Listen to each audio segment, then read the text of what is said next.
Mga kapuso, mabigat na sala ang pagpatay. Pero may ilang pong mga tao na yan ang kinabubuhay. Mga tinatawag na hitman.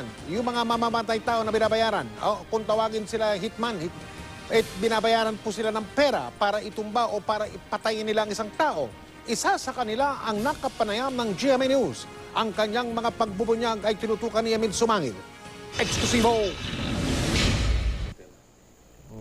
6 na taon daw nagsilbing hitman ng kilabot na hit squad ng Alex Bongcayaw Brigade si Cadencio. Trabaho namin yung kunin yung mga target namin na yung mga may record sa NPA. Yun ang tinatay namin. Pagkalas sa kilusan, luminya siya sa gun for hire operations. Yung pakiramdam ng pumatay, ano? Wala lang, okay lang. Tapos nang mag-ano kami, mag-liquidate, maliligo man kami. Bakit?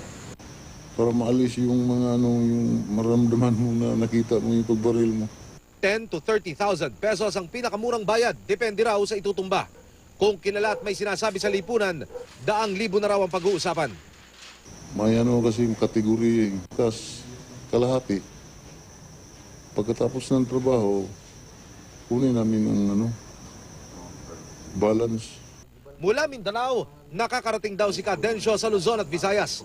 Kung traffic, yung area, motor ang gagamitin namin. Ikaw ba ang may hawak ng manibela? Paano?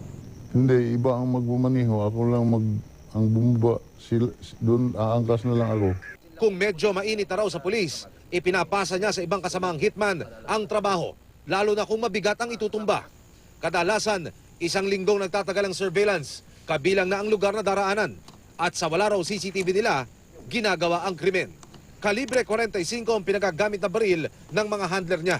Isang putok lang, tumba na kaagad. Hindi na matagdagan pang putok. Sayang yung bala kasi. Yung baril, paano? Sa uli namin sa kanila, i-dismantle namin para baka traidorin ka. Pagkatapos ng trabaho, susubaybayan niya sa balita at ang pag-usad ng investigasyon. Minsan daw para iligaw ang investigasyon, ibang estilo ang ginagawa.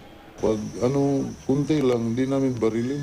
Saksakin lang namin para ma-charge na hindi gun for hire mga lasinggiro lang sumaksak. Mga katulad niyang may edad na, ang kadalasang nire-recruit. Yung mga bata raw kasi madaling masundan ng investigasyon. Para kay Cadencio, easy money ang trabahong ito. Pero hindi raw niya ito papasukin kung may disenteng hanap buhay para sa mga katulad niyang nasa probinsya. Emil Sumangil, Nakatutok, 24 Oras.